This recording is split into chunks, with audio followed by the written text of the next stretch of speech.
Our first stop is Visit Casper Welcome Center and Scenic. Hello Buccaneers, we are at Hampton Inn Suites, and today we're going to show you the fun things to do in Casper, Wyoming.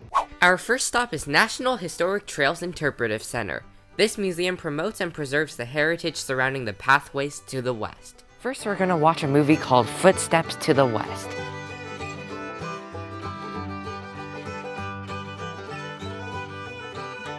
That was actually a very cool movie. I liked how in addition to the screens, the sets had movements, like the fire area would light up or there were shadows on the wagons.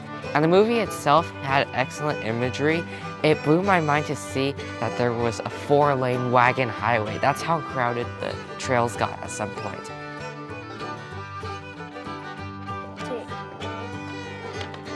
When the settlers were going on the trails, they carved in rocks to show that they were there. It's kind of like how people vandalize today, and these are replicas of what the settlers did. The Oregon Trail was the oldest, and then the Mormon Trail. And do you know what year the gold rush was? 18-something. They're called 49ers, right? Didn't you? You just passed 4th grade. This section is on the Oregon Trail. This is a map of the Oregon Trail. Right now we're somewhere here because I checked Google Maps and we're nearby Red Buttes. Now we're gonna ride the wagon and cross the Platte River.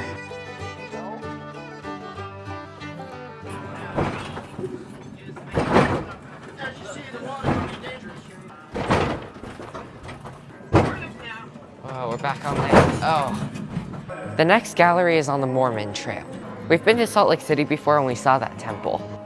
Oh my gosh. Okay, so it says back then, a child would walk next to the wheel and count each time it rotates completely, and that would determine the distance traveled. Normally it's the cow's job to pull the wagon, but this time it's the human's job to pull the cow. Go, run! Okay, that doesn't feel safe. I'm glad I live in 2022 when we don't have to do this. It's hard, huh? Lastly, the California Trail. We're going on another ride. All situated?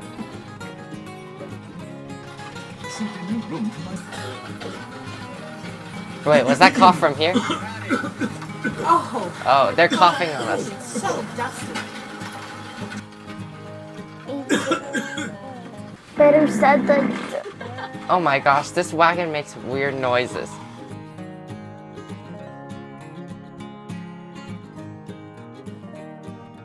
Lastly, the Pony Express.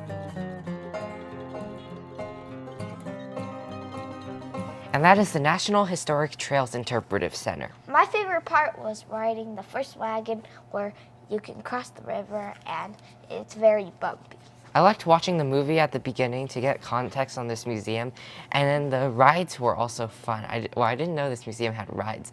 The bumpy wagon, and then the Wells Fargo wagon, and also the one where you have to try to step fast to pull the cart. We spent a lot more time here than expected. There were just so many fun interactive exhibits, so make sure you come check this out. See you at the next stop. Now we are at the Werner Wildlife Museum. Founded in 1964, this museum features a collection of almost 400 birds, fish, and mammals. This is the bison. It's saying bison. Here's the albino mule. This section is about African animals. Polar bears can be 7 to 11 feet tall, and I think I can fit right in that tummy.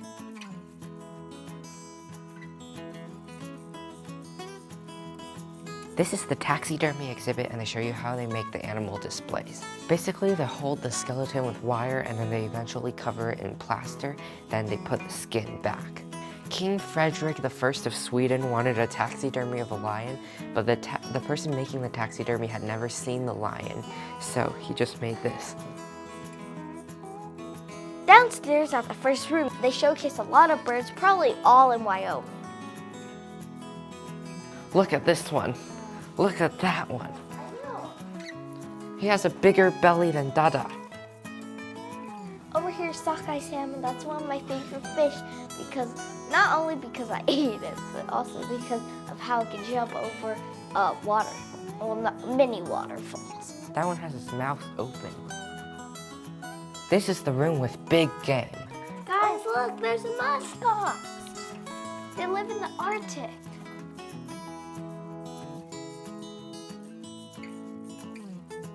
And that is the Werner Wildlife Museum. My favorite animal was the polar bear because I haven't seen it in person except at zoos, but it was on all fours. But here we got to see it standing up. That was my favorite too, and in general I liked seeing all the animals. Some of them look a little scary because they're supposed to be. Oh, that yeah, one up they there. do. And then some are so cute, like the beaver. On to the next attraction. I can't talk. We're at Tate Geological Museum. Founded in 1980, this museum houses a collection of over 6,000 fossil and mineral specimens.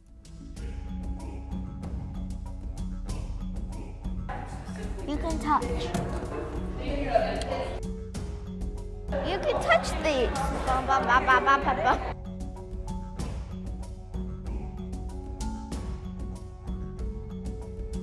This bone is from this part of the dinosaur, and this is taller than brother, obviously. No, it's a bit smaller, but still almost as tall as it.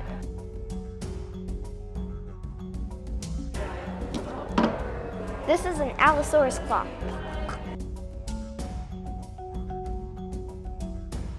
And that is the Tate Geological Museum. My favorite thing is opening the drawers and then touching what you are allowed to touch. On to the next stop. Our next stop is Fort Caspar Museum. It is. This museum features exhibits on Plains Indians, ranching, and the Western Emigrant Trails. This is a photo of Caspar Collins, and the town is named after him. They named Fort Collins in Colorado after his father, so here the Pope wanted to name it after him. And the thing is, they spelled Caspar wrong in the letter. They spelled it with an E instead. By the time they found out they had spelled it wrong, it was already kind of too late to change, so that's why Caspar, the town, is still with an E.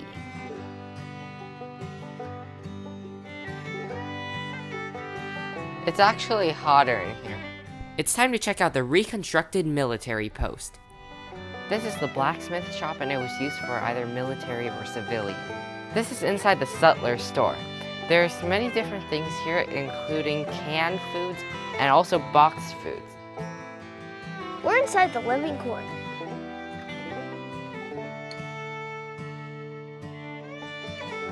This is the stable and still being used today because of all the fresh horse food. This is the commission area where they stored all of the food.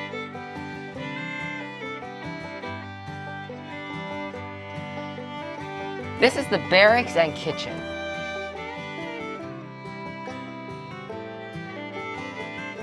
And that is the Fort Caspar Museum. My favorite part was seeing all the old buildings of where the soldiers lived. I liked going in the inside exhibits, especially learning about why Caspar has two different spellings, and then coming out and seeing the historic fort. I can't imagine being here in the 1800s. Is it like 150 years ago?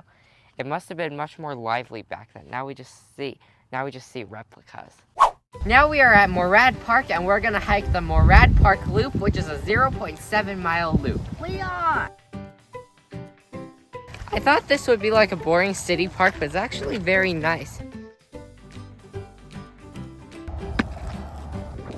Over here is a life jacket loaner station, and it's free. You don't have to sign a waiver or anything. You would never find this in a place like California. There's so many little fish in the river. The current is going by pretty fast too. This is one of the biggest, fastest, cleanest rivers I've seen. Wait, I can see the fish. Right now we're using the TravelStorys app and doing the Wyoming tour Casper. Travel stories. The way this works is that when you reach a certain spot, the screen is going to automatically start talking and giving information about the area. This is the icon for Morad Park, and we're going to keep walking. You are now entering Morad Park, a place for all things wild. Water, wetlands, and man's best friend, just to name a few. This thing said that there's 13.5 miles of river within city limits, and also said that dog owners can let their dogs off leash, which is cool because right before we used this app, we saw dogs walking without a leash, and we were like, is this allowed? But apparently it is. One thing the travel story said is that there's a lot of wildlife in the Casper area, and I can hear many sounds from these bushes. I think they might be crickets.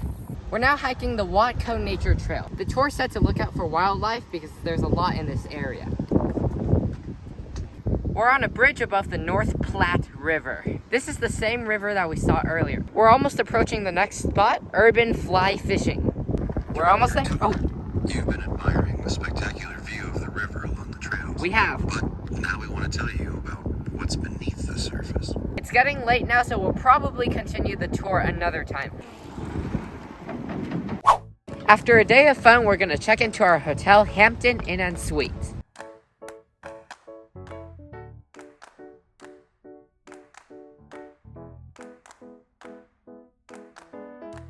We're gonna give you a tour of our hotel room. I'm gonna start with the counter. There's a sink, paper towels, cups, a coffee maker, a microwave, and the mini fridge. Over here is a couch that converts into a queen-size bed. There's a table and a desk with a lamp and a phone. This is a flat-screen TV, and here's the king-size bed. This is me, but I can also open up myself. And inside. Oh. I'm gonna give you a tour of the bathroom.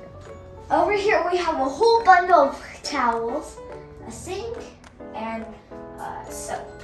And then of course there's a toilet, tissue paper, and then a shower. Stay tuned for part 2.